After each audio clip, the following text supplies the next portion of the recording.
Yo, this is not really. You're listening to Cabbage's podcast. These two are nothing but trouble.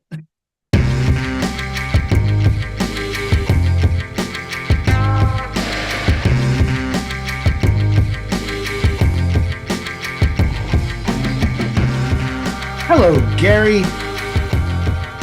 Hi, Jeff. Oh, Gary. What's going on, buddy? You seem chipper, I'm very like chipper. chipper. What's I'm very chipper. we're talking about nothing but trouble today, right? The Dan Aykroyd helmed Nothing But Trouble. And yet you seem excited, I am excited. in good spirits. hmm As you know, Gary, I've seen this movie an incomparable number of times. More times than any human should be subjected to the film. And I thought you hated Um, it. I hate watching it. The Hmm. physical act of watching it at this point is excruciating because I know what's going to happen. I know how it's going to go. I know how people are going to react. And I usually only really watch it with other people when I can. My thing is, talking about this film is the most delightful part of the film. Oh, And we've got a cool guest, and we're going to get into like how absolutely ridiculous this weird film is. It's so weird and it's so unnecessary. And that's why it's fun to talk about. it's gonna be interesting because I haven't seen this film in a very long time, and then I hmm watched it for this twice because we watch the movies twice generally for these. And our guest today is NAHreally, a fantastic rapper, Jersey City based. We've seen him a bunch of times here in New York, and he has not seen this film until now. So I am curious to get that kind of Oh, fresh my face. favorite, a fresh victim. Yeah, Mwah, um, mwah, just this is beautiful. I'm so excited. we're gonna get some very real reactions, I'm sure. All right, well, stick around, guys. We're talking about nothing but trouble.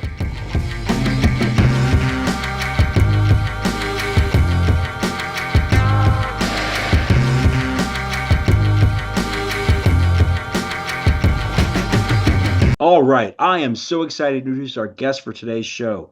Joining us now is NAHreally.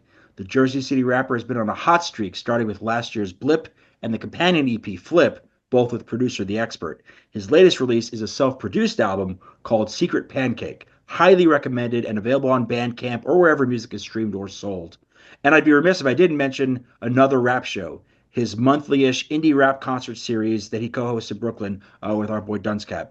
Hello and welcome to the show. Hell yeah. Thank you for having me. Really appreciate it. Personal plug, I am lucky enough to have that show in my neighborhood, and I have gone, as you know, to several, and I love it. Yeah. It's good. It's like a great, Go to it. it's a small spot and it feels really good regardless of how many people are there, but we've been getting a lot of people. So, I think Dunce and I knew too many people to not start a show. And so it's been going well. One thing I will say is that for those who are listening or watching this who are newsletter subscribers, a lot of the artists that get covered in the newsletter are the types of artists who appear at these shows. So Very cabbages friendly. if you like the kind of stuff that we're doing at Cabbages like this and you're in the area, if you can be anywhere near Brooklyn, it's well worth your time. Worth it. Yeah, So absolutely. definitely It's go check like, that out. yeah, my Instagram, Duncecap's Instagram, another rap show Instagram just launched. But yeah, it's totally like I wouldn't be surprised if some of the bills everyone has been covered in cabbages. So There have been times I've gone a handful of times. It's not as convenient for me as it is to Jeff, but I have gone, and in case it's been like, how many people in this room have been interviewed or been on the pod, or it happens in a number of cases. You just go like, wow, all right, there's a lot of that. And again, there's a local Cabbages bias for friendly, sure, baby. You but it's love cabbages friendly. we love it. very cabbages friendly event. So highly recommend that one as well. Um, but that's a place you definitely want to go to. And Valkenvania Valkenvania. is a place you do not want to go to Oh my God. at all. So before we get into nothing but trouble, did you have any knowledge about this film? Did you know what you were getting into before we assigned this film to you? None, like zero, zero, zero. I think this came out in 91, which was the year I was born. And so I didn't catch it, right? I caught the, 96 and on was my big VHS days at, one of my friend's house. So I had never heard of it. And the wild thing is, it was like a completely immemorable name. I couldn't remember what it was called. You told me the name of it, and I was like, oh yeah, okay, I'm gonna watch that this weekend on Tubi. And I could not remember the name, so I kept having to check back into the email. But yeah, never heard of it. And when I was looking at the cast, I'm like, why have I never heard of this? Why have I never seen this in my entire life? But yeah, Then about an hour or so into the movie, you're like, oh, now I know why I've never heard of this fucking movie. It doesn't take long to realize what's going on is not the same as, I don't know if you were if generationally this is sort of where things kind of break up. Is like these were artists, these comedians, these were actors and comics who we had been watching on the big screen. Like, Ghostbusters is a wild film in the sense that if you go back and watch it now, it is really not for kids, but it was absolutely marketed to us as children. So it's like it comes out in what, 87, 84, and like it comes out when we are children, basically. So, and I saw it in the theaters, and I saw that movie a lot of times on basic cable. So these were actors. Fletch is another movie. Like Fletch is a film that I probably shouldn't have seen. Then there's Which things I like saw a Space. billion times. Then there's stuff like Spaceballs, whatnot. So like, we're talking about Dan Aykroyd, Chevy Chase, John Candy. Those three actors alone were like defining parts of our like movie going experience generationally. It just Then you was. toss in Demi. yeah, Demi Moore, who certainly for us is more of a '90s play in terms of yeah, like the films that she did. A Few But Good became, Men, yeah, after this became like this Star. beacon. Like it was huge. Every movie she did was somehow both good and made fun of, like parodied like crazy. Yeah, Like G.I. Jane parodied like crazy, yeah. talked about in the media like crazy. Still to Uh, this day because of Will Smith. Absolutely. And then what's the one we were talking about it right before, Gary? What are we talking about? A Few Good Men. Few Good Men, which is an Mm, absolute classic, mm, parodied to death. But I'm talking, there's another one that's You mean all her, Ghost? Do you mean Ghost? Or are you talking about? Ghost. And there's like her and Patrick Swayze, parodied to death. There's endless. all of them, all of the things that she did after this, all giant smashes that got parodied Yeah, and I to mean, death. she felt like a wild card, but in retrospect, at this time, she was just on the come up, right? Like Yep. this was maybe a big jump. Dan Aykroyd's directing it. This is a big look for me. The only Like one he ever directed. you Shocker. want to, and you want to think, you want to think about this for a Shocker second. It's alert. like if you are Demi Moore and your agent comes to you and says, Dan Aykroyd is doing a movie, it's going to have Chevy Chase as the Okay. star and John Candy's in it, you sign on. What No, a totally. dream And I role. could hear it being like, Demi, I've got great news. I've got great news and I've got terrible news. Great news, you get to work with Aykroyd, Chase, Candy, okay? And Digital Underground. Bad news, terrible news, you have to talk to two giant sweaty babies Yes. and you have to talk in their voice, which we'll get to later. But We will so I get mean, to like that. the upside to this and the downside, this is the beauty of this film, and we're going to get into it way more. But Oh, the sure. upside of this film is a beautiful mountain, and the downside is actual hell. A mind So, fire. A yeah. mind It's fire. it's just like top to bottom an incredible piece of shit. It's an So, incredible piece of shit. so what I want you to understand is that you're saying, how did I never hear of this before? You're wondering aloud, kind of coming to this, like, how has this not been on your radar? Understand that, like, even for our generation, if you experienced this, you experienced it in almost certainly a negative context. Mm, And Correct. otherwise, you heard it was bad and skipped it. And yeah. those are the only two modes on this. So you either like, I'm not touching this thing with 10-foot pole, and then it doesn't continue on generationally. You're born in the 90s, you're not looking back for this. Yeah. Yeah. I mean, Spaceballs, seen it 100 times. It said, you got to, a friend's older brother, you got to see Spaceballs. You have to, right? Whereas this, but it's so funny. I was on, you say like marketed to kids or whatever. I Mm. was kind of, creeping a little Reddit, and I definitely watched some Siskel and Ebert reviews of this. Oh, sure. I fucking hated it. But This might be one of the most critically panned between the two of them ever. To the point where Ebert won't, you can't find a written review Ebert did. He wouldn't do it. He wouldn't He even do it. refused to review it in words. He It's would so only funny. do it on the show. It's so funny though. A lot of people on Reddit were like, "I was 7 and saw this in theaters, and I Yeah. was terrified." So it's funny because, like, yeah, of course, it's the Ghostbuster guy. Like, we got to get it. We got to get him out there. And then kids go see this, and it's like extremely I bizarre. read a ton of reviews on this. Most of them, I mean, and I take no umbrage with this, but most of them were very negative, right? Like to the point where they didn't even really try. Even in the Ebert section of at the movies, he sort of describes it kind of incorrectly a little bit because he's like, he obviously just didn't give a shit about this film. And fair enough. Yeah. But what I think a lot of people missed in all of this was a high budget movie for a first time director, even if it is Aykroyd. It's a high budget movie, and he had come off of doing Ghostbusters, which was like the absolute king of like making weird, crazy monsters and just inserting them into a film, and it worked. And I feel like he thought he could do the same thing here.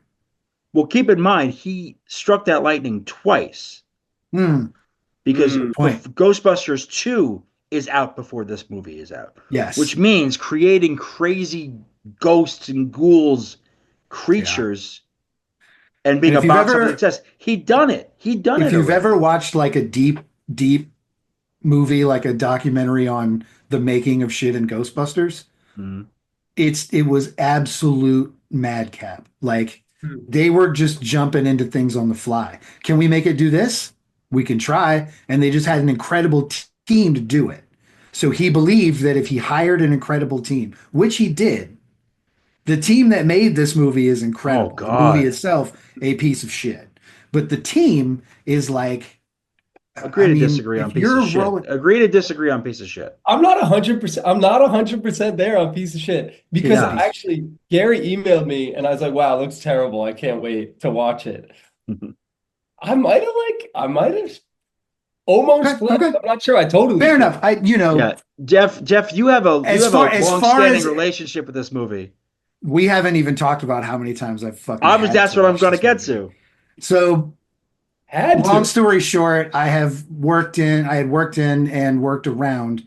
My sister ran a video store for a long time, and this movie was, because there's not a lot of cursing. There's the word "shits" in there a few times, but generally isn't like it seems like a family-friendly movie. Yeah. So past a certain time, or before a certain time of night, we had to play family-friendly movies. There are a certain amount of movies that I watched or overheard 1,000 times. This is one of them. Wow. It played over and over and over again. And I have been lucky enough to I've almost memorized it, so I can tell you about it. And people are like, "What is this film? You have to show me this film." Like, I really don't think you should do this.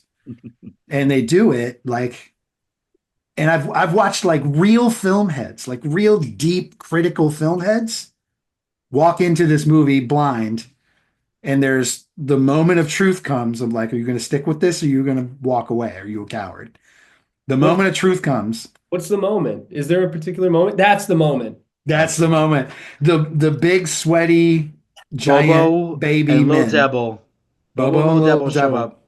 I gotta do a ripper for them, man. I have every time they're about to come on, I know the exact moment where I turn to the person and I watch their reaction, and if they like completely lose it, they turn the film off. Now, I want to make clear, it's a moment of truth. It's probably one of the biggest moments of truth in any movie I've ever seen. Like, if you're gonna keep going, you gotta push past Bobo and Little Devil. I want to make clear that like this is a particularly interesting point because again, it is the make or break on this film. Like, you either are in or you're out when that happens. And you won't be surprised to learn that the way they cut the trailer for this movie does not include a lot of the offensive stuff. It does not include Bobo and Little Devil at all. It really makes it seem like it's not a horror film at all. It's a madcap comedy it's a farce. It's a farce. The grossest thing you see in it is the hot dog. Yeah. Okay. From the dinner scene, which we'll get to. I hope we get to it. This is going to be like a 17-hour pod at this point because these things like we got to get to that. This disgustingly undercooked, vile bratwurst. Oh These my things. God, I what don't even is know what we going call on it. in that Vice scene? versa, whatever. It's disgusting. Go ahead, But sorry. they keep all the gross stuff out of it, and then it's just like it's a farce starring all your favorite comedians and a rising Demi Moore. So it's Yeah, like city folk get country justice and have to marry John Candy in a dress. You want to see that movie? You love these people. yeah. The If you studio did a terrific job of cutting a trailer that made it seem like a thing you might want to go see if as a you ever normal want human to being. play a really fun game with this film, first of all, you got to show it to people who don't know anything about it. They Yep. know Correct. nothing, right? Which is not hard. Not So I hard, don't know not a about this You film. challenge. sell you sell the film based on its false merits. You Mhm. get them in and you tell them right beforehand, there's a moment in this film where you're going to have to decide whether or not you want to continue. That's all I'm going to tell you. And you just Yeah. hit play. They will continually pepper you with like, is that it? Nope. Is that No, it? no. No, we're not even close yet. And one of Mr. those Bone Crusher, moments, Mr. Bone Crusher is that's not one of it. them. The one that everyone has that I've played with has come to me and been like, it's got to be the bratwurst. It's got to be when he eats Yeah. the fucking bratwurst when he's and it's the most disgusting thing ever until later when you Until see the yeah. I mean, And I'm like, listen, that's not it. You've are got a these guys long way to go in this film right now. are these guys like it's got to be like 2/3 of the way through they're introduced, right? It's yeah, deep. It's deep. It's they are the beginning of Act Three. We've lost male John Candy. yeah. Gone. He's Honestly, gone, never Lost been. and we have gained serious John Candy. female John Candy, Yeah, who is but also serious Candy. male John Candy just gone. Like Gone, Just, just doesn't no like longer in the film. very end, but they just like didn't like no follow up, just gone. And it's not as if John Candy wasn't there to shoot scenes. he shot a Yeah. He's lot in of the this rest of the movie. film. He's there He's in a all the lot of this time. movie.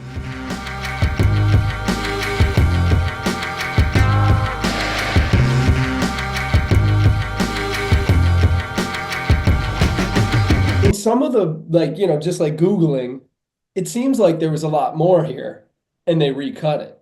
And so Yeah. it ended up kind of a bit incoherent. Maybe not as scary as it might have been, but also maybe not as funny as it might have been too.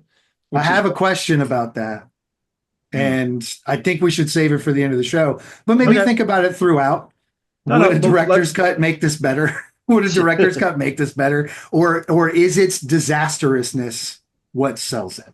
Let's put a pin in that one just for now, because what I Yeah, yeah, really yeah. want to get a sense is that, unlike Jeff and myself, who had seen this film before, I had seen this film once, and I saw it when I was on like basic cable in like the early '90s, so probably like Mhm. '92, Yeah, whatever. I could I had teach on a basic cable. college course on this fucking movie. You're gonna write the book on this. You're gonna I write could your easily write a fucking book about my feelings, just my feelings about this just film, your scene by feelings. scene, scene by Yeah, scene. it's It like would be we've got. hilarious. I mean, hilarious is a question in that because again you're working with the source material, but I want to know when you reached the Bobo and Little Debo moment. Like you followed this film with it. When you got there, what as a first time viewer, what was that like for you? Oh, I definitely clutched my pearls a little. My 2025 pearls. There's some just this, a little problematic, just kind of like across the board. Like first Are you off, I mean, sure? forget gross, like definitely gross, definitely odd, but also just, some of the ways that they're talking. My 2025 self was just like, ooh, okay, we're doing this here. But Mm. as I knew I was along for the ride because I was going to finish it because I knew we were going to talk about it. As it went on, I kind of got the baby gag. Those diapers could have been better. But I got the baby gag, and so I sort of was like, okay, okay. They're man babies. Like, all right, I can live with this. And I had a thought. I had like an immediate kind of weird thought of just like this might have led to the substance monster. I was just like, it was to me more having Ooh, I flashbacks like to that. Bobo and Lil Devil because I saw Substance, last summer, whenever, and I was just Mhm. like, look at this. Like it's disgusting, but then I was sort of like, well, tastefully, well, maybe not tastefully disgusting in the substance, but similarly disgusting, maybe more Hmm. disgusting. And just seeing to me more in that's where my mind went after I got over kind of how low key, high key problematic these two characters were. I cannot express to you how happy I am that you drew that parallel. Because when I watch this now with 2025 eyes again, Hmm. I immediately thought about, Jeff and I went and saw The Substance at like a late night We screening, did. completely fucking stoned, I saw it in theaters as well. with an audience that did not understand that they were watching what they were watching. They like where I'm screaming laughing. I'm This howling at the was scream. the Substance had this like crowd thing where at first it was the super dorks and the horror geeks and the Hmm. people that like always go to the movies were into it, and Yeah. they sort of this thing built a little bit, I feel like. Yeah. And all of a sudden there were people in there who were like, I usually don't do this, but everyone keeps talking about this. Well, if we're And they were talking, like, what in the fuck is going on? And that is the general reaction I see when newbies encounter our friends. well, what you know what though, I if we're talking about how a trailer's cut, I think the substance was cut as sort of like a feminist tale. Right. We're talking about beauty standards in the modern world and what does it mean to, try to defeat aging. They Mhm. presented it like that, and it's so funny. I sent my wife the trailer. I'm like, I want to go see this. And she watched it. And she's like, "Oh hell yeah, we're down." And she doesn't even. And I was like, "Whoa, really? We're about to?" Because I knew what we were getting into, but Mm-hmm. then some diabolical part of me was like, "Let me not tell her." Let's just go see this thing. And Did man, did you yo, force her to watch this yet? Okay. no, no. She started, it was, Okay. I popped it on, because she was away this weekend, but when I watched it, I popped it on earlier tonight just to like, Fortuitous kind of have break. it half watch it. And she like looked for a minute and then like, disappeared. So no. This is, in my estimation, in my lifetime, been very unpopular with women. They Oh, do not like this I film at believe it. all. I It's believe it. very unpopular. But like some of the people that introduced me to it were women, which is funny. Yeah. Anyway, uh, My wife checked out once Bobo and Lo Devil showed up. She was not Smart. really into it. So we were sitting on the couch and she's just on her phone. She's playing a game. She's doing stuff. She's like, it's passive. Was her face like this? Was that her face? No, but she was legitimately mad when Yeah. Bobo and Little Devil showed up because she was Yeah. just like, I know this is gross, and I've been seeing these things and not understanding why this is happening or what any of this is about. But once that showed up, like, and she's somebody who, because she knows what happens in the substance, is like, I'm not interested. I don't want to watch anything gross. I don't like body horror. Like, body horror is maybe her least favorite genre, Yeah. and that's fair. I like, your Cronenberg type stuff. Obviously, I'm a big fan of some very odd films that do that. But at the same time, like that's a hard stop for a lot of people. Mhm. So I'm very Sure. Yeah. impressed with the way Yeah. that the substance has been received and the fact that Yeah. it's nominated for an Oscar, that Demi Moore could very well win the Oscar for that Yeah. movie for doing some really wild stuff. That was But an like, incredible film. It was just but so much like fun. That's it really was all it it was was. things but I didn't see it because I watched that film and I saw it as there is the feminist angle in there, and there's this Right. very heavy. It's a very heavy-handed way that they're doing It it. It's is. very overt. They're not trying to be Yeah. subtle, to be very overt, and I respect it. I feel like it's a very if you find a pop culture way to transmit these ideas that feels right, fantastic. It's The so well thing done. The about grossest these thing in that two, movie, the grossest thing in that movie is Dennis Quaid eating fucking crawfish, like I or know. whatever, I or know. shrimp. It's Or the like, grossest thing in a the whole or movie. completely peeing in the pointless urinal, character, but right? I'll Like, move on. These two, Yeah, Bobo. their And Lil Gabbo. representation is little And Lil devil. Gabbo. And Lil Gabbo. And Bobo. Bobo Demi gets a Moore. preferred. We Bobo goes keep first. it's because we're doing that because if for those of you who Bobo for gets the some reason deal. I can't recommend this movie on the cuff. If you Please watch this don't. and if you watch It's this, so you listen to stupid. this and it sounds intriguing, do it. But there's a scene in which Demi Moore is sitting with Bobo and Lil Devil, our Yeah. two mutant babies, essentially. And she's playing a card game with them that makes absolutely no sense. he's in a But she cage. starts, but she starts doing their voices. She starts doing a voice like Bobo, It'd be like and Bobo. that's your Bobo. like for just because, and I think that that has to be as a product of how much improvisation was happening on the set. But it is also just like when you're watching this, you're just going, Jesus Christ, she's doing the voice. Even she's doing the that's fucking like voice. she Right. was a serious actor. What are you doing? What are we St. doing Elmo's here? Fire to this. Come on. Oh. What are we The doing? Bobo. So there was another. So apparently Dan Aykroyd did not want to be one of these guys, Nope. but could not find a second Nope. person, so he had to step They in. wouldn't do it. And he directed in the suit at times. Yeah, he Of had course, he to. had to. You can't There's take no that off. choice. The judge is in a lot of the film. Yeah. Dan Aykroyd. There are three people in this film who play two different characters. Hmm. One is Dan Aykroyd, who plays the judge, the Reeve Valkenheiser, and also plays Bobo. And Hmm. then there's John Candy, who plays the serious constable. Which again, And putting the John mute. Candy and the mute lady, Yeah, the mute woman. Dora. which is it kills me that you have a comedic giant like John Candy and you give him the straight role. You give him the not because like if Two I straight watched rolls. I watched Home Alone, which came out the year before this and was Hmm. competing with this at the box office in its like 12th or 14th It week. wasn't Hmm. much of a competition. No, it wasn't. But like One of them 14 got out weeks, to quite a sprint. fucking 14 weeks in, that's still a dynamo. And like John Candy's like 2 to 3 scene cameo in that movie is just a pure improv and it's amazing, Yeah. incredible. And he gets none of that here. So John Candy's got those two roles where one, he does can't tell any jokes, and two, he's a mute woman. And then the third person who plays two roles in this is Shock G, Yeah. who plays Shock G and Humpty Hump.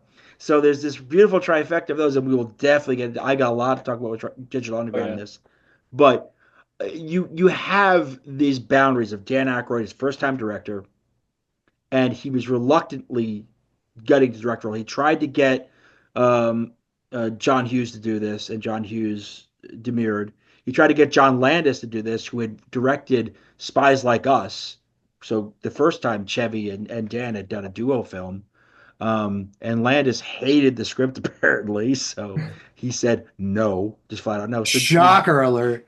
Don't even. Aykroyd reluctantly agreed to direct it, but also like Aykroyd originally had wanted to be the Chevy Chase role and the judge. He wanted to play the two Hmm. leads essentially, which I'm glad that that isn't the case. It would have been even harder on him to have to switch in and out. There's so many scenes. Bobo and Thorne, Chevy Chase's character, don't Listen, overlap at all. there's a non-zero chance. In fact, there's probably 100% chance that he looked like this giving orders on Yeah. set. Oh, Yes. 100%. Him being like, "Hey, let's try that again. Only, I think maybe if you do this, we like kind of frame it here." And I wonder if he did it in the voice, if he stayed in character. Okay, guys, I think maybe we can do it over here. We do it over here. Bobo wins this time. Bobo goes, then Bobo says action. Okay. Yeah. There's so much to talk about in this film. There's so much that happens. We've lost Well, Jeff. you know, Let's just hate go. one this thing, movie it's so so much. funny. Like, I think of like, I think there is, I'm not a big body horror person, right? For example. Mhm. So, but when I saw The Substance, I was like, I've never seen anything like that. That was my reaction. But Yeah. I do think with this movie, Nothing But Trouble, I think almost everyone who watches it could say that, no matter how many, how much of a cinephile you are, It's right? completely They're unlike anything else. totally That's unique. that's the Yeah. selling point, is Yeah. that you will never see a movie with there's not many movies that you watch and you go, everything about this sucks. Let's run it back. Yeah. Yeah. Let's run it back, and I want to see other people's reactions. But Yeah. It's a I want cruel to joke. I want to talk about my favorite part of this film in retrospect is the first 13 minutes of movie. Mm. This is where you are seeing what seems like a fairly conventional comedy poking fun at yuppies. Yeah. Right. And in this current moment, it's very satisfying to see rich people get their comeuppance, but also Mm. rich people behaving badly. Is obviously Succession has built an entire thing around that, we're living in this moment where billionaires have taken over everything in this fucking country. So it is in some sense nice to see them suffer if you think about it in those contexts. But like the first 13 minutes of film are before it starts to go off the rails, before they arrive in Valkenvania, is, I think, a really good movie. If they had stayed in New York City or if they'd gotten to Atlantic City, if it wasn't this, I think it would have been a great film. It would have been a great comedy from those folks. I don't know, like, again, part of this is my experience watching Chevy basically do his improv Mm. and seeing him be able to like say, like, look, the script is not great.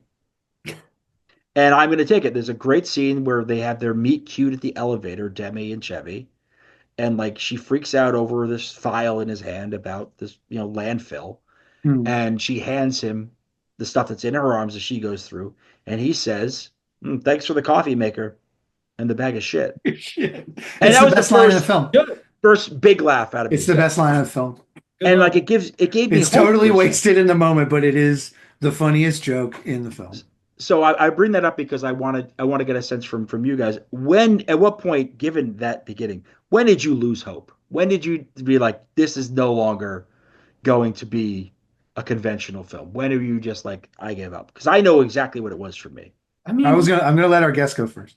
I Yeah. mean, even when they're driving through, like, one thing about this movie is like some of the, set design is amazing, Oh right? Going yeah. through that town with the steam pipes and stuff, I was still there. I think I was Mhm. still there.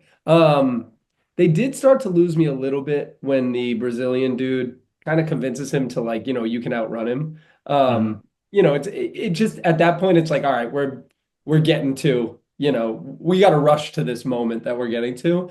I think I was with them all the way to when they're standing in front of the judge, like through the gate. I think I was there through the gate. Once you get through the gate, it's The like, what? reactions to the judge and the judge's face, 100% are where I'm like, okay, all Yeah. right. Yeah, okay. What are we gonna do now? He What gets up and is somebody screams. gonna like bust his head like a watermelon? This thing is ridiculous. Listen, he has a penis for a nose. The Does he judge, the then? He has a Reeve, dick it's a nose. It dick comes and nose. goes. It looks like a dick. It's not a It's consistent supposed to dick. look like a dick. But keep in mind, of course, that there is the scene where he removes his nose. So Yes. it's He entirely takes possible off that his penis. he might have a nose rotation. Also, you don't It's a know metaphor. if the water was cold, maybe that's a problem, and it's shrinkage. Like there's Yeah. factors to go in there. Like, look, we could talk about that all day. Where I realized that this film is officially going off the rails because again, I'm watching this now and I'm like remembering having seen it just like once as a kid. If this is a film about yuppies running up against country bumpkins and kangaroo courts and all that, like I'm still with it because to me, even like gross looking 106-year-old Dan Aykroyd in prosthetics, I'm like, you know what? This is still makes sense for me. This is still fun for me, and he's saying funny shit because he's clearly Mm. improving. Like I put on captions the second time I watched it for this episode, and the captions of what he says in the courtroom is delightful. You catch lines like "put down that dog rocket," but like there's other lines that he says that are just like he sounds like fucking Foghorn Leghorn. And Yeah. remember, they're in New Jersey, so this is even hysterical, even more funny that you're basically there. No, where I lose in this movie is Mr. Bone Stripper. Is where Mm. I'm like, all right, this film is fucked. I For those even who got. haven't seen it and don't plan on seeing it, Hmm, Mr. Bone Stripper isn't a person, but it no. is two things. It's both a deadly carnival ride meant to punish those who would be bankers and a song by the damn Yankees that Yes. goes along with Crazy.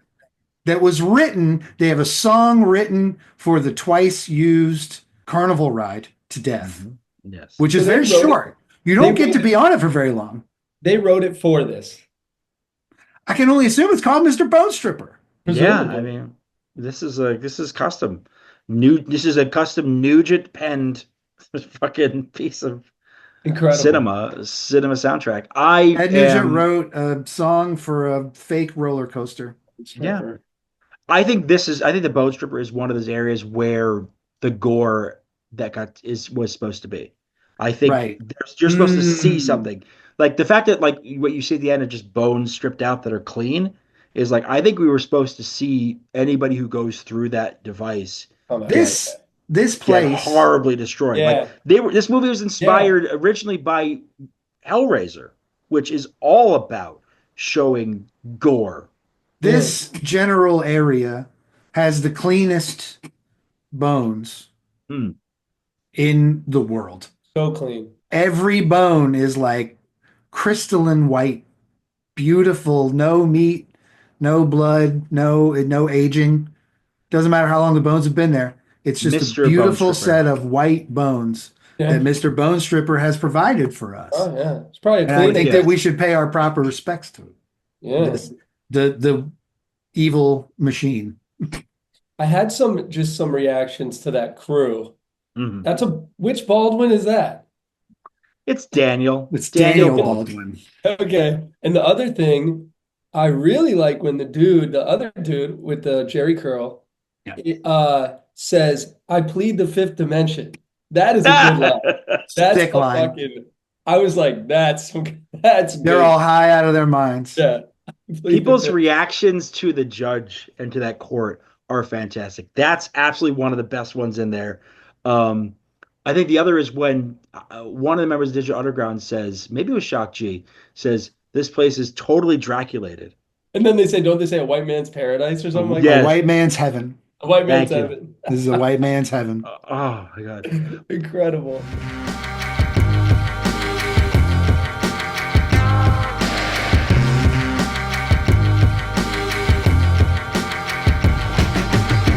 There were some seriously talented people who were on the crew for this movie. Mhm. So that I would like see the criticisms and critiques from contemporary reviewers or then contemporary reviewers of this film talking about it looking ugly and drab, and I'm like, no, it doesn't, because it has the cinematographer Dean Cundley, who did like a ton of John Carpenter classics. He was on Halloween, The Thing, Escape from New York.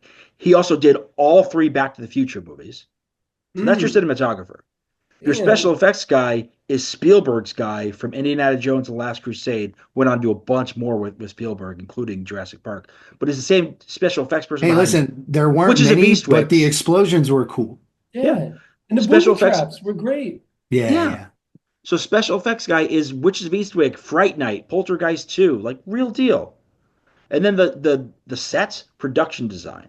Production designer is William Sandell, who did two of the best movies I've ever seen, RoboCop and Total Recall. I think the most frustrating thing about this movie is that that team was what came from that movie. You know what I'm saying? Like, you really only needed this plot to be paper thin, and we would have had what could have been a stunning classic. And instead, you got Bobo and Little Devil because if there's not, he had lived through Slimer becoming like this gigantic moneymaker. A kid's toy. Toys, Mm, toys, cartoons, rides had Slimer on it. Shit is crazy. And so he was Ecto like, Cooler. if Fucking the Ecto only thing Cooler. better than one Slimer is two. And Hubble. that was the kind of thing that sort of ruined this film, this idea that like what we need is like I know how to make this thing marketable and Mm, zany, and he didn't know how to make it marketable. He did know how to make it zany. The crew were feeding him ideas. Hmm. So a lot of the elements, the way the like, kind of folk art sort of stuff that we see around, the mm. house, the courthouse, the Hmm. house. Hmm. There's Hokum. yeah, the way this stuff is set up is so hokum. I love that line. It was such a good line. Great line. Yeah, I love all the Chevy has the best lines generally in the film because he's just saying things off the cuff. Wait, I have a note here. It was so Please. funny. The woman cop, the cousin of John Candy, Hmm. Yeah, uh, who they don't calls really give a name on screen. calls Chevy Chase Mr. Snappy Comeback, and I was like, that could just be a general Chevy Chase That's nickname. true. That could have been a Chevy Chase movie called Mr. Yeah, Snappy Mr. Comeback. Snappy Thing Like Comeback. is, Ezra if Flair. you did that to say like a Jim Carrey, there'd be like an outtake of Jim being like, "Oh, you got it. That's pretty good." Chevy was just like, "I'm not listening to you. I'm not listening to Yeah, anybody. I'm just yeah. gonna motor through this scene and Mm. have zero reactions to anything other than like Aykroyd's face the two giant sweaty babies, you know. I would like to ask about the dinner scene. Mm.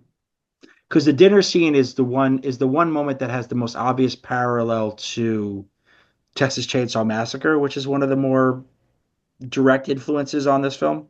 Hmm. The dinner scene is to me like is where I start to lose my ability to appreciate what's happening on screen. The the train set is again an idea that came from the crew of the trains of condiments. Like this is there to say like we can do this. Let's make this happen. Let's do this Oh stuff. God. The dinner That scene is scene, painful in almost every way. but It's like you have paced to. bad. It takes forever. The eating is just disgusting. It's so So gross. disgusting. So gross. It dispenses with the Brazilianaires Never in to be that seen. they escape, and we see them again after they go through the muck and They mire. get 30 The bride seconds to only, explain what happened to them at the end of yeah, the end of the film. at the very end, yeah. And again, Yeah. I do like that Where'd you ending. guys That go? We're here. All right. that Thanks. ending feels right, but it's like these did not seem like people who would jump out of a fucking window over a hot dog. No, no. The What was the train hitting him in the face with the pickle? He It did get does. hit. That's what sets him off. Is he gets hit in the face with pickle, I and then forgot that he's that like, is "Ah, the this is injustice." And he Yeah, jumps yeah. out He's the I like, get window. it. Yeah. but I gotta say that I feel like in that moment, though those two characters were, meant to be these like ridiculous caricatures.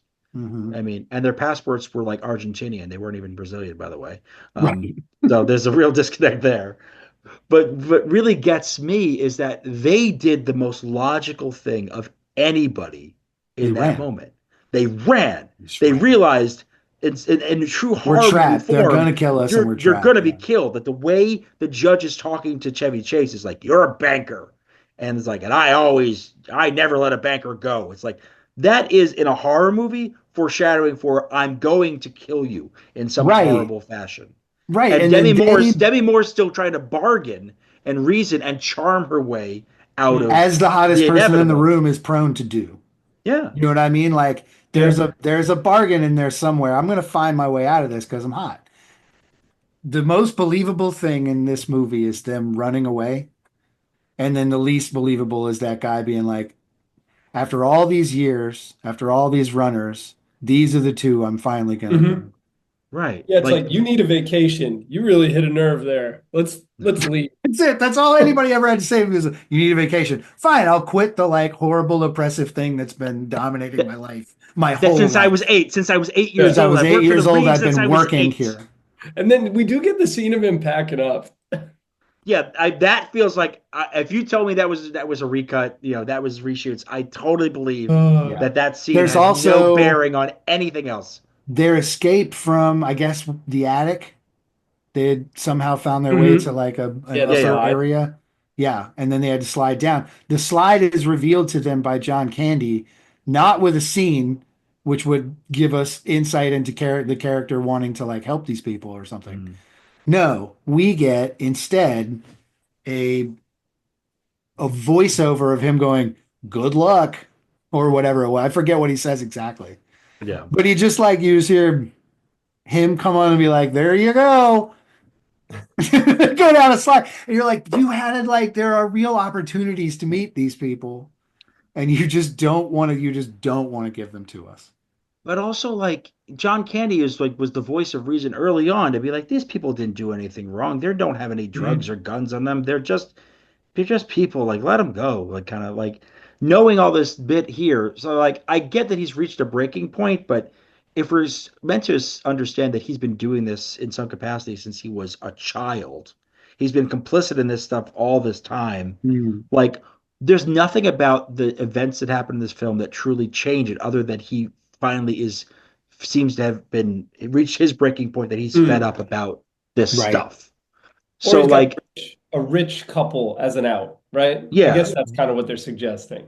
yeah, these people have the kind of funds that he could really escape truly, and like escape to another country, escape. So, I mean, I feel like we got nothing from those two. Again, I like the term Brazilianaires. There's two characters. You don't like the term Oh, Brazilianaires? Is that what you're saying? No, I like the term Brazilianaires. I do Okay, I too, enjoy the term. actually, I even enjoy though the they're term. from Argentina. Yeah, even though they're from Argentina, neither here nor there. what I don't appreciate is that that point all makes sense. The bargaining with your captors, that's a thing that happens in these types of Sure, horror sure. films too. But like they're presented as, you know, aloof and absurd all the way up to that point. Like that they don't really understand anything that's happening around them. The fact that he's telling them, "Oh, just you have a beamer. This You is, should just drive faster." you know what bothers me the most? It's weird to get bothered by this, I feel like, but Is it Bobo that no she has, devil? I can't bring them up anymore. I feel like we've got to talk about something else. But they There's a just lot keep, more. I keep getting reminded of these two They're giant right Right there. slugs. behind They're you. right behind me, aren't they? They're listening to everything I'm saying. You can smell Uh, them. no, I I can actually. Uh, is that she throws in at the end and my lover. Oh yes. And I Oh, don't know yeah. why, but every time I'm like, damn it. You know, like you actually brought back the characters and they're like happy. And maybe there's like an ending to this. There's like 3 or 4 endings to this movie. Yeah. The cop, like a good movie, when they turned around, the cops were Yes. like, hey, you know, and they were like in on it. That's That's good. they're That's a good ending. drugged back inside, and that's the end of the movie. That would have been The great. place explodes. Yeah. Great way to end the film. Nope, we get John Candy with like now he's got Yeah. a Brazilianaire lover, and these two are like just marching out to sea with him for some reason, Head of security. describing their lives. He's head of security. That's it. Yeah, like Yeah. the way that they set it up is he walks into screen, okay, and is like, yeah, sometimes I think about what happened back there. Like nobody asked. There's not a crew interviewing him about it or anything. He's just wandering and telling them his like thoughts about something that just happened. And then Yeah. she's like, plus I'm hitting it. Like it's the like most tacked on stupid thing ever. That's not even the ending. We get the Looney Tunes ending. Chevy Chase is laying on the couch and he sees the guy, and Dan Aykroyd's like, "We're gonna come get you, biker." Which, like, actually, you know, not a terrible, like the best of the last 3 endings. It's not the best ending. It was the best of the last 3. Yeah. Second best ending. And then he like leaps out of his apartment, and there's a Chevy Chase Yeah. sized hole in the wall, and a voiceover says, "No, you won't." That was so bad. It is like, what are we fucking doing? Are we making a film? Or were you just coked up throwing out ideas? I got it. You know, I really want to know what there's a reason this thing cost $40 million. Part of it is that the crew was probably well paid. They were all geniuses. Yeah. The cast too, but there was not a small cocaine budget for this film. Real nice. It was a large cocaine budget. Yo, I have to go I'm back. operating purely off of speculation, but I can Speculation just and Chevy I can Chase's guarantee memoir. you. And Chevy Right. Chase's memoir. Where he's like, well, we did a lot of coke when we made a movie. Yeah. Jesus. Yo, I do have to go back. I do have to go back to the dinner for 2 things. First, Please. big ants on a log guy.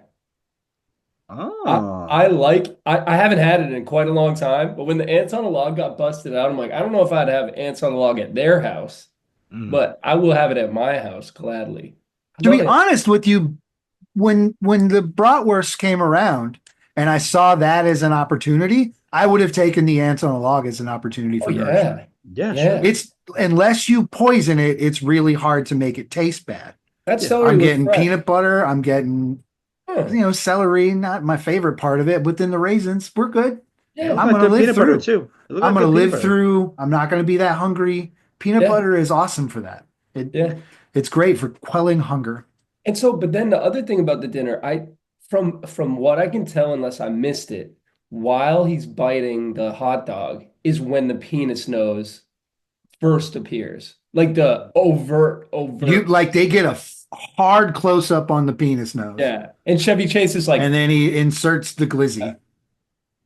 And oh my God, and that nothing like the loose end of the casing hanging off the edge. Ooh, I mean, listen, man. Cool. if the point of the scene was to gross me out, They did it. They every nailed single it. time I'm like, and I always forget about that scene because I'm so amped up for fucking Bobo and Yeah. Devil that I forget like, oh, we've got to sit through him eating this fucking bratwurst. It's so funny, right? Here's another parallel to Substance, right? The grossest part of the grossest movie of the year Eating. was the dude eating. It's Yep. And true.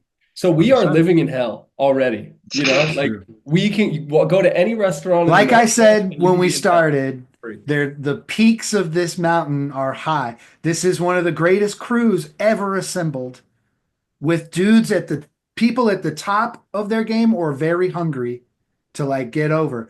Tupac Shakur is in this film and sings the hook of a song, basically a music video in the middle of the fucking movie. Yeah. Well, lip syncs the hook, but that's neither here nor there. But like, you know what I'm saying? Like that's he gets reaction shots. Yeah. He like this movie Demi Moore after this hit after motherfucking hit Yeah. up to Yeah. like Disclosure, which I think is criminally underrated as a disastrous movie. It's like I've seen that film more than I've seen this film We might have because to it's go there at just some an point. unmitigated disaster. I love it to death. I could seriously teach I could write a dissertation on that one. Mm. The things it brings up, like Demi Moore, top of her game, Michael Douglas crushing it. The sexual tension is palpable. I mean, it's so good, and yet you cannot stop laughing at anything anyone says. It's all ridiculous. The fucking tech is ridiculous. It's incredible.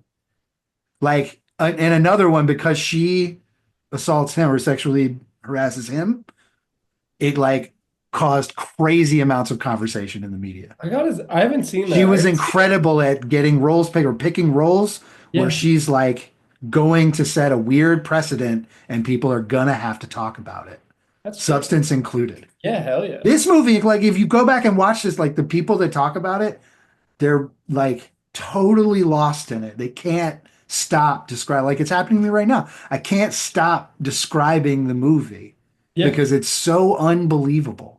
Indescribable. You can just keep going and you never even Forever. quite get there. We haven't, I mean, like, there's piles of bones. We haven't talked about how there's a slide from the attic to his room where people just die. Yeah. Except it's They like just perfect die hole. there. It's a great hole there too. And then they get a fight scene. The fight scene isn't bad. It's not bad. No, It's Not a not bad bad. fight no, he scene. steps in a bedpan and then tries to hit him with a bedpan. Yeah.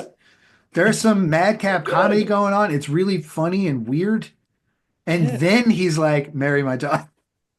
Well, because You house attacked a rules. House 106 rules. year old man, but if my daughter gets married, that's all that matters. It's all good. So We got to go visit the Valk. We're too close to the Valk to not go. So We they got to said go. so the original title was going to be Valkenvania, and then it Mhm. got switched to this completely generic Nothing thing. but trouble. Yeah. And so I think like And from she says it in the film, by the yeah, when they're in way. the bedroom, right? Yeah, yeah. In the middle of like almost dying a few times and being held against their will and Yeah. trying to figure out how to escape or get out of this, she's like, I'm horny. Yeah. And the relationship, like the sexual relation or whatever like is going on between them, No tension. non-existent until No it tension. exists. Like, Until she's like, well, I guess I'll just make out with you. yeah, like let's just smoke a cigar in the attic. It's Or one of those things where like the music slightly changes in a film and all of a sudden you go, oh, okay. They're going to be romantic now. Like hold they just up. kind of tell you without showing you We got Bobo and Lil Devil's music is unhinged. It is fully, unhinged. fully. So The problematic music, at we haven't times. talked at all about the music yet, other than there was a music video in the middle of the film. And we haven't even talked about We that haven't yet. talked We about haven't talked about it yet. So the music in this film is over the top. I mean, everything like the music is basically there to explain to you what's going on. You don't need to, I know that they look scary, but you don't need to worry about these guys. They're just simpletons, giant, monstrous baby simpletons. Yeah, and the music does, it's supposed to like take your mind off of them and be like, oh, okay, this is a funny scene, but it's not all that funny. no. But it's also You're very just it's shocked.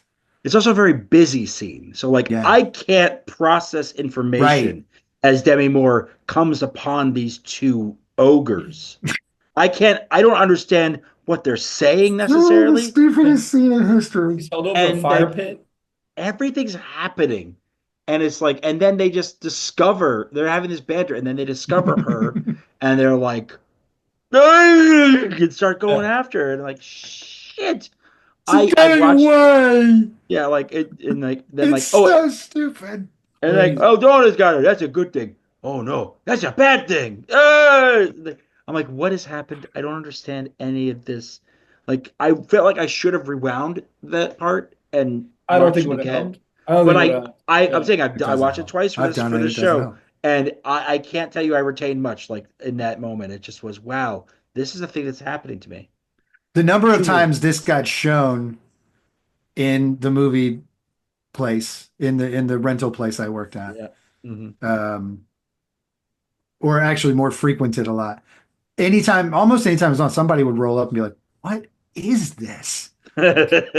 What is like? I know all these people, but what is this?" And you're like, "Yeah, it's called Nothing But Trouble." There are a number of videos you could do that with. Like, I'm going to attract Mm. people to see this just by putting it on.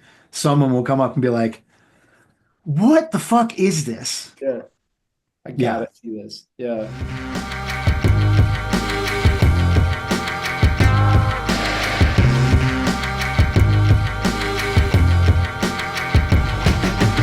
I would like to talk about Digital Underground now It's time. because It's time. It's the highlight of the film.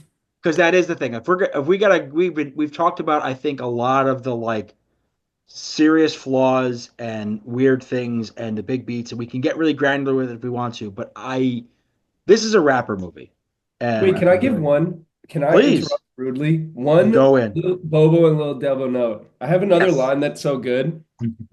Demi Moore says, "You should really consider some therapy." And someone Yes. says, "He won't go." He It's won't so go is a Won't great line. go. funny.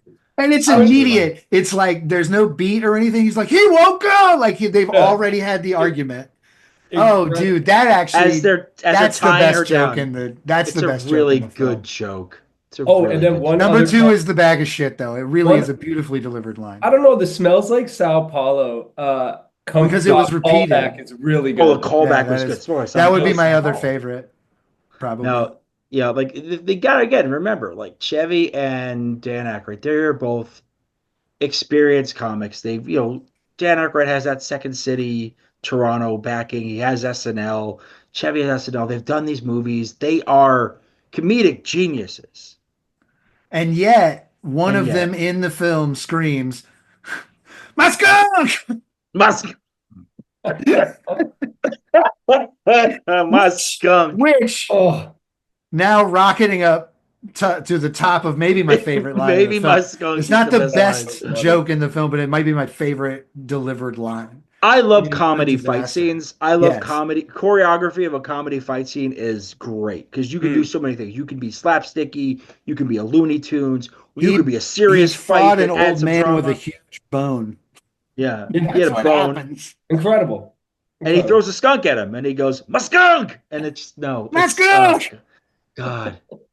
We It's may so never get to talk about Digital Underground because Bill, let's of Digital go. this We gotta Underground's get movie. there. amazing. Like, It's an actual good scene. It's not worth well, talking see, that's about. also because in the same way that I talk about how these were all actors who I had been a fan of. Like I was somebody who would go to the video store and rent like the SNL best ofs. Like they used to have these VHS that were by actor, so you Mhm. go and see. This is the Ben Aykroyd best of. This is the Chevy best of. This is the Eddie Murphy best of. These like all these guys had that, and I would catch some SCTV stuff here and there. So like I saw these other projects. So like I was a big comedy fan, but I was also very much whatever was like prevalent music at the time, Hmm. I was absorbing. And Hmm. Digital Underground's same song is a bop. It It's a is bop. a great song this day. It's got that absolutely like they you don't talk about these guys in the G Funk period because they're from Oakland versus Compton in LA, like so you don't get that that's part of the same timeline, but like the I wish this Parliament one was the Funkadelic element one. is there. I wish this one was their one that like still gets the jam instead of Humpty Dance. Mm. I think this Well, song is yeah. cooler. Nothing against, I like the Humpty Dance song. It's Sure. got one of the most iconic lines of all time, but I love this song. Like I truly think this song is awesome and is better So as a were you from representation of them than the Humpty Dance is all I'm saying. Yeah. so were Yeah. you familiar with this song like before this movie? Had you heard this song? Were you familiar with this one? I'd Never. heard it before. That may have been one of the early rap albums I owned or my sister or somebody I owned. And we listened to a ton of Digital Underground. But was this track? Because I know the video is nothing but trouble themed, or it's like one of those like. Was this track out prior to the movie, or was it made for the movie? It was made, from what I've been able to read about it, it was made concurrent with the movie. The Right. song was a song basically Shock G had the beat and basically sent it around to Money B and Tupac and said, "You got 8 bars here and you got 8 bars here, and the rest is Shock G or Humpty Hump." The movie does not show Money B's section or Hmm. Tupac section, but in addition to this music video that just gets plopped into the middle of this movie, there was a music video for same song that has everybody's verses, Yeah. Yeah. which is a movie tie-in one. They go to a drive-in. The There's movie is extra stuff playing on though. the screen. The movie's playing on the screen. Dan Aykroyd is Yeah. there. Daniel Baldwin is there. Mhm. Everybody's dressing Easy up E, in Dr. Dre are in it. Easy, yeah, I know Easy. I grab Easy E's in there.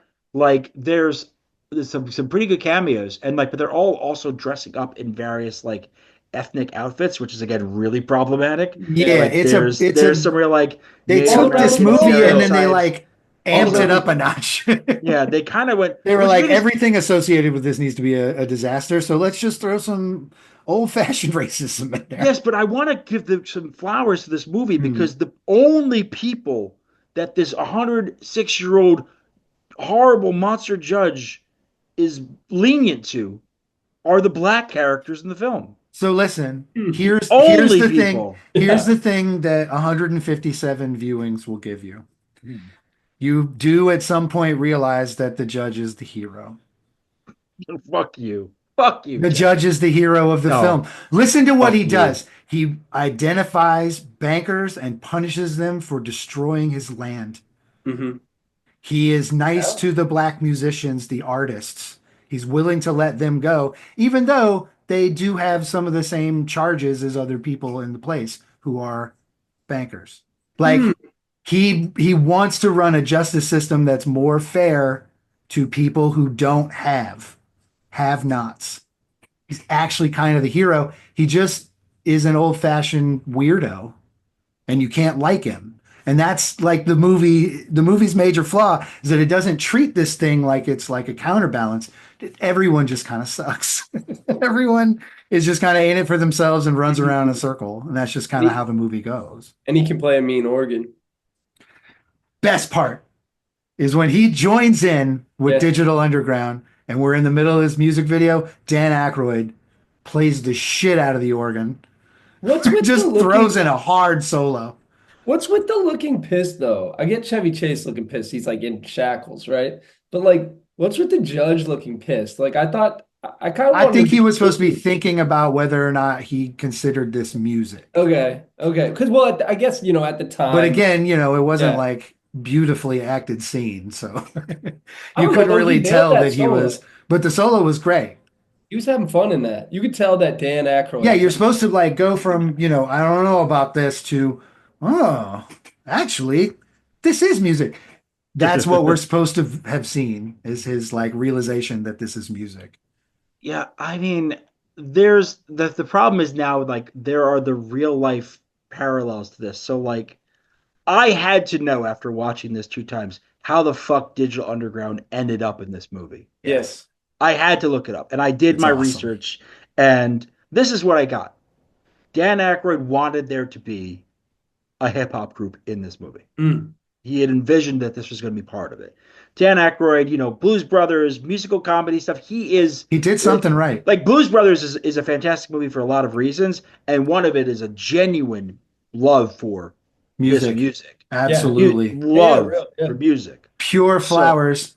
The one of the best things about that movie is they asked Ray Charles, mm, like, like what got you involved? Like, what made you want to do this role when they handed it to you? He was like, They were the only ones that were willing to pay us to do this. Yeah. Yeah. Nobody else was paying us, and these dudes were like, you get like a role in a movie and you get Yeah. paid. Yeah. So everyone was like, hell yeah, hell yeah, let's go do the paying gig and perform. So so I love it. Dan Sorry. Aykroyd's original intention was to get De La Soul to be the rap group in this movie. Interesting. Wow. So he went to Tommy Boy, and I'm going to give you where I got this information from an oral history that basically that Digital Underground were involved in about their years with Tupac. So this is part of a Mm, larger thing about that. got it. So Okay. and man, this movie is Tupac's big screen debut, and also this is his first major label placement Like as a, recording, as an right? artist, First as a recording. recorded Yeah, yeah. Like I music. think he might have been on some of their Major. stuff when they were on like TVT Records or whatever, Yeah. but their first on a major was this. So like, De La Soul is the one he wants, and it doesn't work with their schedule. Like they're out on tour. It's not going to work with the timing when they're going to film this thing. And then Dan Aykroyd's going through stuff and kind of comes across I guess a picture of Humpty Hump and is like, I want to know more. So Dan Aykroyd shows up backstage at a Digital Underground show. It was at a venue called the Palace. And so he says, anybody in the hip hop industry was at the Palace that night. The best dressing room that could hold 15 people comfortably had 30 people in it. Easy E's in the corner talking to Money B. We're all laughing, having fun. And the person to my left says, you want to spark a doobie. And I look over, and the first thing I see is this little white, twisted up, old school blunt, what used to be called a doobie. I looked further to my left, and I see the face holding it, and it was fucking Dan Aykroyd. That's right. So Dan Aykroyd shows up, smokes them out, and says, I have a part in a movie for you. And they like, Mm. would you be interested in this thing?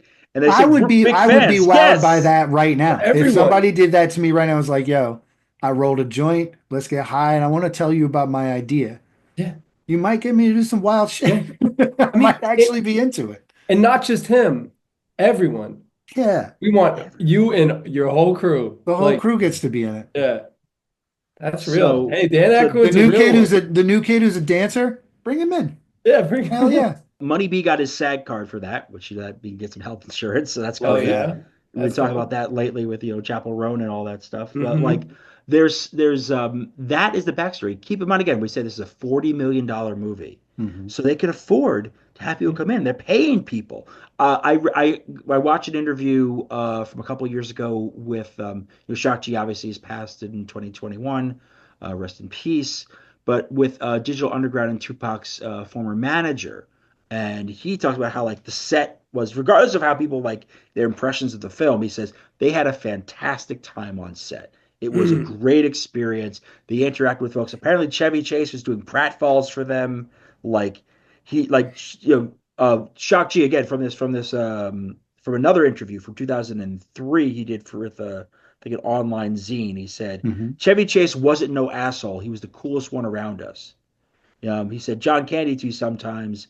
The only one who really didn't hang with was Demi Moore, who was in her trailer the whole time. There's a lot of Mm. stuff about like Chevy, not getting along with people, being a jerk. There's Yeah, always that stuff that He goes like, loved Aykroyd, and he would yeah, have done like this. That makes a lot of sense to me. I've done extensive stuff where I've read a lot about that SNL world.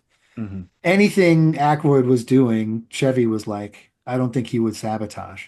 he was No. there. I And think he didn't he? sabotaged people he didn't like, but he was good with Aykroyd. Well, he did this Like, movie. He agreed to do this movie, Yeah. knowing that, like, realizing, okay, he agreed to this movie before there was a finished script, and then once he started, he's like, I'm going to do this because this is my friend, and yeah, this is I think he's a fantastic And he like went comedian on to work with. Arsenio. We were talking about this a little They bit off went on camera. together. They went on They together to went do on Arsenio together too. to promote the movie, and he was like, Aykroyd basically said, Chevy, came in, saw what was going on, and was like, just stay true to your vision, and yeah, like don't cut things that you like right now. Make sure that you're like getting all the things that you want out of this, basically. And it's good advice. It didn't work out per se. I mean, it got panned and lost a lot of money, but you know, it's not bad advice. Like I think he was genuinely into the idea that like Aykroyd could do anything. I think he says that when he comes out. He's like, this guy can do anything. He's yeah. brilliant. and I I just want saw to be that. there for the brilliance. I saw that clip. I saw that clip as well. And yeah, I mean, you know what? Like you think about this stuff, right? There's like kind of an honesty and an earnesty to maybe, or like an earnestness to the way Mhm. this was made, right? Go bring a fucking joint to Shock G and, get him in the movie, pay him, right? Get Yeah, your yeah. boy, get the best in the business. Make We this. got a $40 million budget. Let's use it Yeah, on some cool stuff. they went for it, right? They went for it for real. They Did they did. nail it? Did they stick the That's landing? the I thing. don't know, but they This went for wasn't, it. it didn't suck because it went half-assed. Yeah, yeah, They went all in on this idea, yeah. whatever, or ideas, or however you want to view it. They went all in. They went all the way. And I think that's ultimately though why it's like we're in such a world of retreads, with particularly when there's money involved, a lot of money involved. Yeah, And so I think the reason though is they got the budget and they went for it, right? And that's why it's totally unique. Whereas like it is I think now wildly in the modern unique. world you get the budget and you play it safe, right? Nothing But Trouble is wildly memorable. It is a disaster, and that is why it's fun. Like it's if you go in and you're trying to find something in this film that like makes you a better person, I think you're not going to find it, but you can laugh aloud at some wild decisions. I mean, it's so nuts that John Candy as a mute woman, just like I think we probably would have to go another hour before we like get into that, Right. which is We haven't even gotten to the fact insane. that he plays a mute woman and like also isn't funny. There's They're some like decent the moments. reason people would write a scene where in this era where a man dresses up like a woman, it is for the laughs. This is just because I guess they wanted two John Candies. There's no other reason to have him do this. No other reason. We do Yeah, not need them to be twins. They're in a scene together once. yeah. They like greet each Oh, other at a dinner, table That's the and dinner. never special. That's again. the special effects there. Yeah. That's the fact that they know how to do that shit. Those Yeah. people But then they never understood how to do do it it. again. They do it one time. And I will say, I was originally going to get Why? I was originally going to give the special effects credit for the Shock G Humpty Hump switchover Uh-huh. until I learned one of the many tricks that Digital Underground used to do He and Mhm. is his they brother were would be the other person. his little brother Yeah. Kent would Animal be would glasses. be the, would be the other person. So like when they have the switch out and they're both in the scene, like They had the Kaufman. yeah, it's really well done in that respect. I like that was how they handled it. But like I That was gonna Digital give that I was Underground gonna committed to the bit. That's Yeah. what you really learn is that they they came into this show up in a thing. hearse in a They hearse. were Yeah. they were ready to do this movie and they executed everything perfectly. They knew what they were supposed to do. They knew the assignment and they fucking nailed it. Yeah. And I mean, yo, just this stuff, just Shock G as an MC, like just his style. It's so, yo, I mean, like talk about committing to the bit because Shock G is like maybe one of the best rappers ever. Definitely like at that time, like just like technically just like can rhyme. The fact that he can have both of those styles, like there's no question in my mind, Humpty Hump hurts Shock G's standing as like an amazing MC, but he doesn't give a I fuck. agree with Keep you and I doing it. like the song. It's a Yeah. fun song, but it makes them feel novelty when they were not. I don't think they were. I think that the go listen to a Digital Underground. It's Look, a little cookie cutter because of the time period, but it's good. Sex Packets is a really interesting album. Yeah. But I think what you guys are both touching on is like when it came out, there was the existence of novelty rap having the Mm, ability to break into a mainstream setting yeah. and be have MTV rotation was a And very that's real what thing. everyone thinks you sound like all the time. That's the problem. So Mm. like think about it like this. Like the Wu-Tang Clan comes out and their signature song was Method Man. And so that's what everyone thinks you are. And they go, wow, okay, this is what you are. Digital Underground has That's their biggest moment a is they come completely out and different their song song is than Humpty almost anything Dance. on that record too. Like it's Correct. Yeah. that's in both cases that you're making, that song is wildly different than the rest of the records. And Humpty Dance is presented as a novelty song, but you think about the way in like De La Soul were misinterpreted on their first album. And people Hmm. thought them because of the hippie imagery that they were a bunch of hippies, and that was they were Right. gonna. And you could press those guys, and it's like they still are embittered about how that went down for them, Hmm. even though that was a huge Fair. successful moment. So this is a period of time in hip hop where like you could sample something, or you could present Yeah. a character and maybe you weren't authentic versus Right. other people who actually were really skilled. Shock G, I'm glad you brought up that. We're giving him his flowers, sadly, posthumously, and I feel like a lot of people didn't give him that outside of, say, Oakland. But the truth of the matter is that he was very good. He was an incredible leader. He is somebody we should talk about the way that we talk about RZA and how RZA led that group. What Shock G did with Digital Underground is profound. And yes, Tupac was involved in Digital Underground for like 4 years, and Crazy. Tupac was signed to death row for like 9 months. Like there's some relative sort of situation where we know Pac for a very specific thing, but like his formative years are part of this unit. And And I he think there's a lot of respect that has to be given for that. Yeah. he he watched. We were just talking about how good a performer and how cool the bit was with the two roles. Yeah. And this guy's in the background watching this, watching somebody who knows how to command a crowd so well that he can do it twice. Mm-hmm. Mm. So nice he could do it twice. And Yeah. he put them At a on. time when that just wasn't happening. You weren't switching up the flow, isn't like Sure. a There's one wild thing at flow. that point. There was Yeah, one there's one flow. flow. We run in one thing. One total. We might throw a bridge in so that someone can sing, but we don't want you to sing, Yeah. please. But it's so We'll bring in wild. a singer. But like putting on, because Tupac started as like a background dancer, right? Yeah. Yeah. And so it's just I mean, we're talking about like being like a real supporter of someone or like a real, like partner of someone. Like putting someone on is like it's huge. Like it's the best thing you could possibly do for anything. And like, yeah, you got I mean, yeah, like what just Shakchi or like whoever decided that that was the move. Like that's like a seismic event. I'm glad that like the members were able to look back on the experience on the set involved in the movie as a positive all around. That they were Hmm. saying this was a good thing. And we've I done. mean, they saw the surrounding and they saw improv and they actually got a line off when he's leaving. The guy goes, I was like that at my wedding too, man. Yes, he Like, says Yeah, that. yeah, yeah. Oh, I gotta do a side shout out to the like synthetic substitution wedding, tie the knot, like over that break with the wedding Hmm. song. I was Yeah. just like, yes. I had heard same song before, but like, not all that super familiar with it. Cause after Yeah. Shock G passed, I kind of went deep and like, would just like listen to everything, like, did my homework. Yeah. But I definitely missed that EP that was on. And so Hmm. when that came on, I was just like, this is a wild beat right here. Just having the movie. So Yeah. nuts.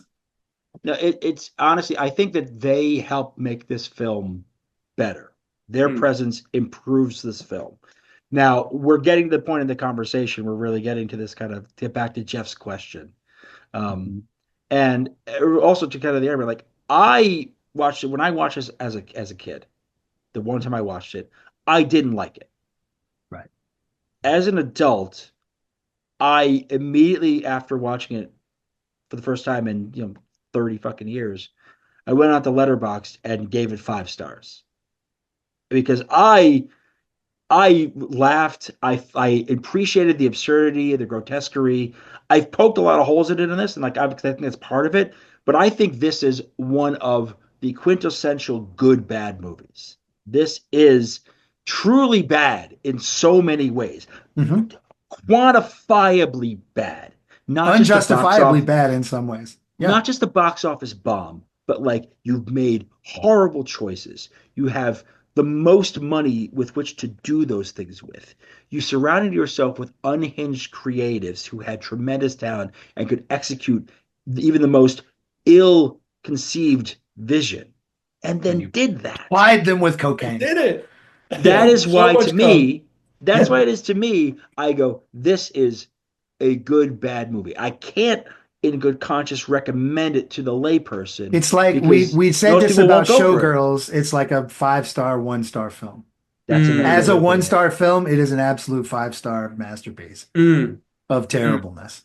And, I think I may have said it earlier, but like, I totally understand why as someone, a reviewer, where I'm watching a million movies in that time period, under the circumstances that they were, where they were supposed to find, they're like mining films from shit that is like sterlingly made, and then they get this. I Yeah. totally understand why everyone shit on it. Even the people that are nice to it, like I think the RT score is like 15% or something like that. Yeah, it The used to be lower. It used to be lower. It's Yeah, it's gone up it's because gaining. two people who they accredited Mm, said, there's sort of something here in the mess. It's mm. not, I wouldn't recommend, like, neither of them recommend it. And yet Like, they get like, but it's not so terrible to review that they can make it a Rotten Tomato. yeah. I can understand why they hated it, but like, it's wildly rewatchable and enjoyable again. You just have to Mm, let go of giving a shit. I'd spent a long time hating this film. mm. Really tired of like, guys, stop. There are better things to do with our time.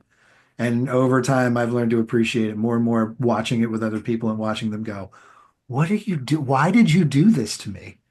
Why are you doing this? And I'm just cackling with delight. Maybe I'm just, maybe it's evil, but I just I don't love think it's doing it. evil. I don't think it's evil. I love showing people this film. Like, so I wouldn't think it was going to be terrible. And I think in a lot of ways it was terrible. I think like Chevy Chase is super hateable, right? Like in sort of like the way that he can do that.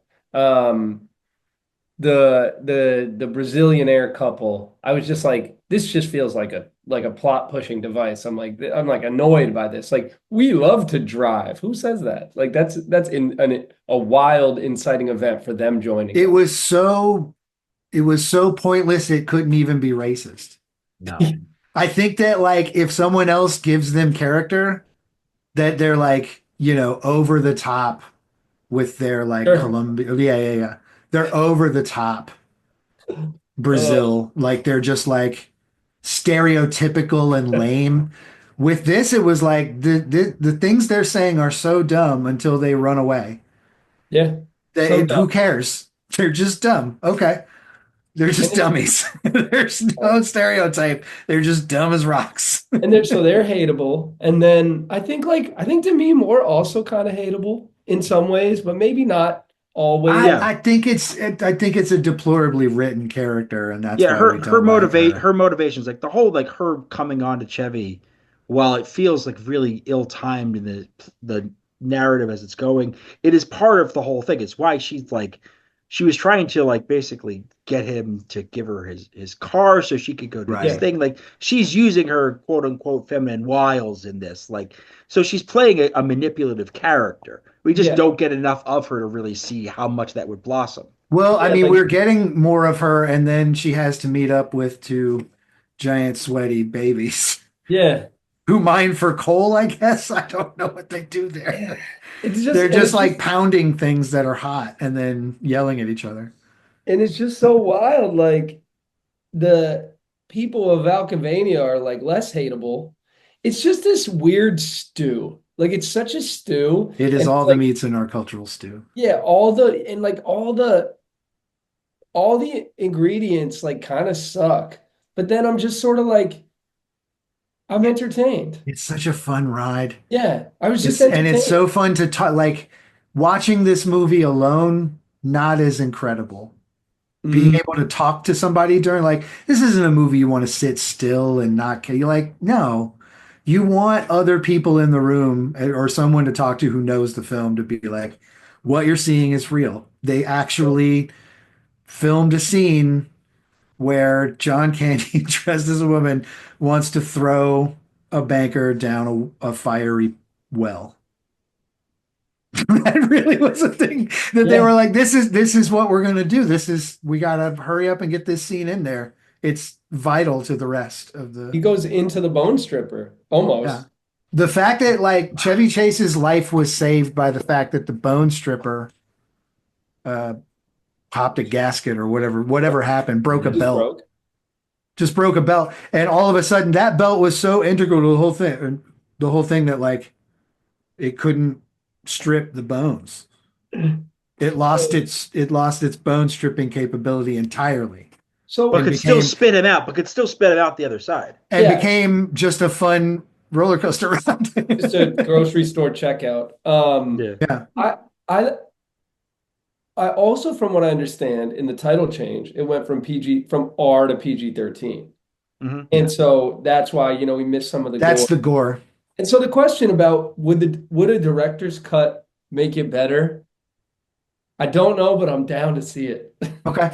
I Fair. I would if you told me, okay, this is going to be 120 minutes instead of what was it like 95 minutes, something like Yeah, that. it's like that. Like It's like if that. you were like, Yeah. we're going 2 hours on it, and you're going to see everything that was in there, or most of what was in there, and we're going to add and show what Dan Aykroyd and his brother too, right? His brother wrote, or he got a Well, story. Peter, the story by Peter. Yeah. Yeah. Yeah. And so if you told me we added 25 minutes, I would be down to try it. And one thing I feel like it's missing is like it's supposed to be scary, and I'm sure it was scary to like, a young audience, or like maybe at the time I kind of doubt it, but like the horror feels like utterly lost Yeah. from whatever this final cut was. Yeah. Like it just feels like It's just zany and the music doesn't help. It's like no, oh my no God. tension. There's no tension in the music whatsoever. It's just there to be like, don't worry, everything's fine. And look, there's no horror. No There's big no deal. horror movie that exists where there's a Chevy Chase sized hole in a wall. Like that doesn't Looney like Tunes. they undermine the Yeah. horror when they do that stuff. Like I've seen, like we Real did a whole talk. season years ago. We did a whole season where we did every Leprechaun movie, and Hmm. Mm. like the horror comedy as a genre, like it was like that's a great example of who is this movie for? What the fuck is happening? The first movie is like they were trying to make a one type of movie, and then they had to pivot and reshoots to others. So Right. like Yeah. it becomes this weird combination of like horror movie and kids comedy, family Without any, friendly yeah, but comedy. no payoff for the horror.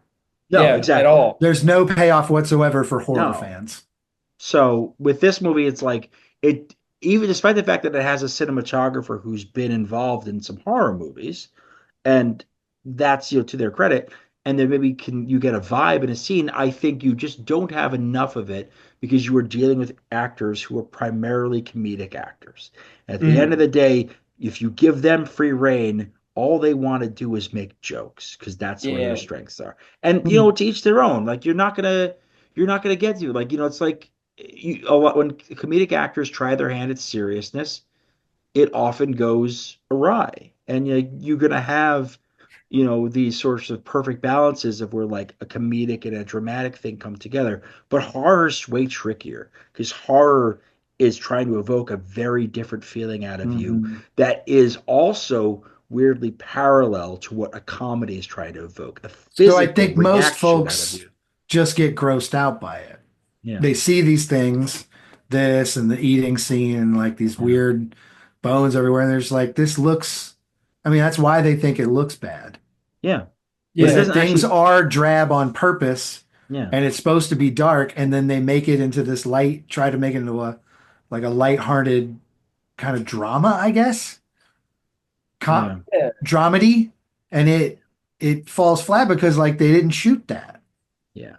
So I I can mean, see look. it. One of the things I like about this film is that it's an appropriate length. And I'm Yes. scared about throwing 30 minutes in Mm. there and being like, "Oh, no, it didn't help. And I don't want this. I Especially actually with the just, 5 endings that this movie already it has. already Like, had, did they add more endings? Because I don't want them. yeah, I mean, but You got too maybe many already. maybe it's not 20 minutes, maybe it's cut 10, add 10, right? Maybe. yeah. I I But don't mean, know how like, many reshoots they had to do, but we I hear did. you. We started this season by doing the movie Nightbreed, Clive Hmm. Barker with Alaska and Steel Tip Dove, and like there is like a 3.5 hour cut of that film called the Cabal cut. That like it does exactly what your fantasy thing in here is like. What if we showed all the footage, including stuff that Like wasn't I shot a finished, but different movie. They made it into another thing, yeah, yeah, yeah. yeah, yeah. basically. Yeah, And And I that's want the to thing you got to see, and I want you to see my thing. that's pretty now. interesting. But I don't think Aykroyd's ever been like super wild about us seeing the real We thing. never Well, directed no. again. Well, yeah, he's never directed, but Aykroyd's been asked about this film in more recent years, and what he's said is like he doesn't think a director's cut version really exists that there's enough usable footage to make that is the first thing. Interesting. Two, he has nothing but really nice things to say about the studio. It's a very rare situation where he's like, look, I submitted this thing. They had their editors do their edit. They did the best they could with it. And then he says, unfortunately, it was going to be a Christmas 1990 movie originally. And at the beginning of December, there was the name change from Valkenvania to Nothing But Trouble, and they moved it to a much more crowded President's Day weekend of Mm, 1991, here we are. where it went up against Silence of the Lambs opening weekend, which was number one. It Tough. was the second weekend for Sleeping with the Enemy, Julia Roberts, That movie was and popping. People went to and like see the that. and like look, and also it was like the 14th week of Home Alone being out, and that Crazy. movie had been 12 weeks at number one before that. So like Absolutely. this movie came in eighth in its opening box office for that long weekend. Coming in at number seven was the second week of The Neverending Story 2. So More Aykroyd never likes ending. to, and I've seen it. I saw it last year actually. I've seen Neverending Story 2. I've seen it a number of times. It's Isn't not that like great. redundant? Yeah, it is kind of It's not a great film. it regurgitates some of the stuff, and it's kind of anyway. It's that is not a movie we should ever discuss. The Neverending Story, the first one is a fantastic, Great fun movie. film, Wonderful, but the wonderful film. second is a nightmare. And I know there's a third, and I won't watch it. But Aykroyd A likes third one? to, Oh. yeah, Aykroyd likes to attribute um, the failure of the film to factors that ultimately he says, well, there's some external factors. You had this Jodie Foster and Julia Roberts in these huge moments, and we come in with our silly little movie. Mm. Um, and he also basically says, look, I'm all over this thing. I'm the one to blame. Don't blame anybody else for this thing. It's me. So it shows something about his character to kind He's of too like good of a I'm gonna guy to. take the bullet. Now these days he's more known for really milking the fucking Ghostbusters franchise into I mean we're like I think we're like maybe one or two away from it just being like AI. He's got his whole fucking UFO thing. I have drank his Crystal Head vodka before. It was a bonding moment for me and my wife when we right before we started dating actually Mhm. was drinking his stuff. So I will say that he's gone a certain way over the years, but his view on this film is right. I don't think he goes and says Mm. this is an underrated classic and we were sabotaged by the studio. He has a very good perspective on this, and I think that makes me endeared to this film a bit more. Is that like I know it's flawed, and I'm responsible for its flaws, and When we that's remake okay. it, when we remake it, it's gonna be dope. It's gonna be great.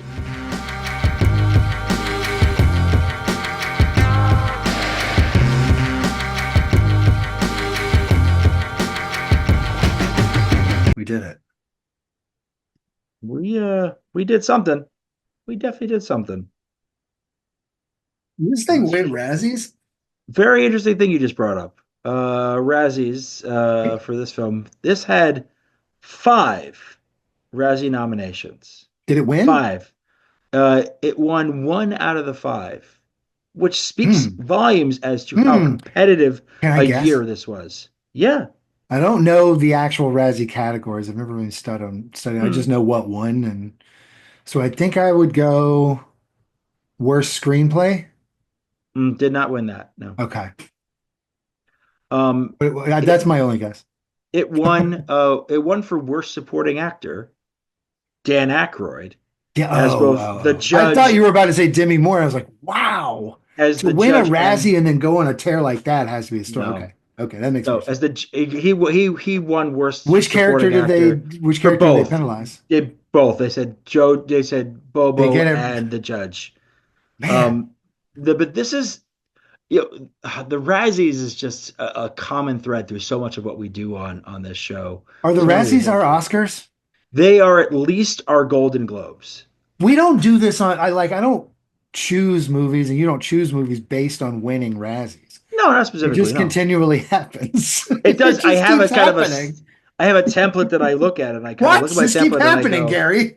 there's a line in my template for notes for these episodes that have a Razzies in here, and like so Hmm. they were nominated for five Razzies. But I Wow. want you to understand like what it went up against, how this movie, as panned as it was, as hated as this film was, as Absolutely disliked as it was, deplored. yet it loses at the Razzies. So it was nominated for both Worst Picture and What Worst year was this? Director. So 91? 91, so this is the 91. 92 one, but the 90, so this is like, think about what comes out in 91 that gets nominated for this. So Worst Picture and Worst Director, this movie loses to a little film called Hudson Hawk, Boy, that's a which tough choice. That's a if reverse Sophie's choice, if you where you have really just both kind of want to kill both of them. both movies exist in the same year. Now, I only recently, within the past 9 months, Hmm. watched Hudson Hawk for the first time. And spoiler alert, I fucking loved Hudson Hawk. Right. Yeah, no, I had a feeling you would. Richard E. Grant I and mean, Sandra. listen, Oh my God. it's Oh only a God. matter of time before we do it. It's Sandra Bernhardt and Richard E. Grant as supporting Yeah. characters. Danny Aiello. It's a heist movie where Danny Aiello does a heist. Gary, who It's the fuck you think you're talking to? I know You this know, motherfucking I'm just movie. saying Hudson Hawk is absurd. It should not Yeah, exist. no, And Demi real. Moore was married to Bruce Willis, the star of Hudson Hawk, at the time of this. Demi Moore not nominated for a Razzie for Nothing But Trouble, spared, I suspect, because of Ghost and the success of that. It was Possibly, easier to I just, also think it might have been like, we know that you were written into this corner. yeah. I mean, you had to interact with these dudes. But there was a woman nominated for worst supporting actress in for the Razzie for this movie. John Candy the as the daughter of the judge, Aldona. It's a pretty So, inexcusable thing to have that just does nothing.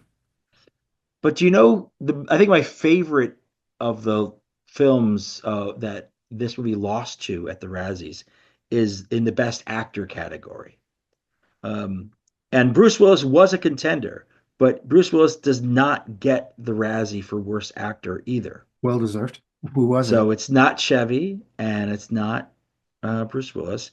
It is Kevin Costner for Robin Hood, Prince of Thieves, which we've done already. And you know exactly why that film deserves to have been a Razzie winner for the absolute worst acting, the lack of a British accent. And we could go on and on, but we did a whole episode on that. We went to space for it. Christian Slater at least tried. Nothing but trouble tries. Nonetheless, we've done a lot of Razzie films. Maybe we should set a filter in place going forward when we're picking a movie. If it has Razzie nominations, maybe we give it a second Maybe. look. Maybe we take a guess and say, I don't Yeah, know. I mean, maybe. we've sort of been doing like, It's not like a I feel, requirement. no, I mean, I think we've been having a pretty good, I mean, this is a pretty universal vibe shift you're talking about here. yeah, but like we've hit some blockbusters this season now. We've hit some weird little films, and like I think we've got a good rhythm going. But Hmm. like maybe if something got nominated for a Razzie, it should at least be a warning sign. That's all I'm saying. Maybe we should be aware. Like Bobo was nominated for a Razzie and then won a Razzie. So like we could have known. We could have known that that was going to happen. But that's what makes these things fun. Takes the We're magic having out of it. fun. So we'll see. Our next one is a doozy. You'll just have to find out when we put it out there. I definitely remember what it was. It happened. We did it. It's all up here. We're not making anything up. We have plans. Have no fear. We have stories for years. Hmm. It's the Cabbages Podcast Network.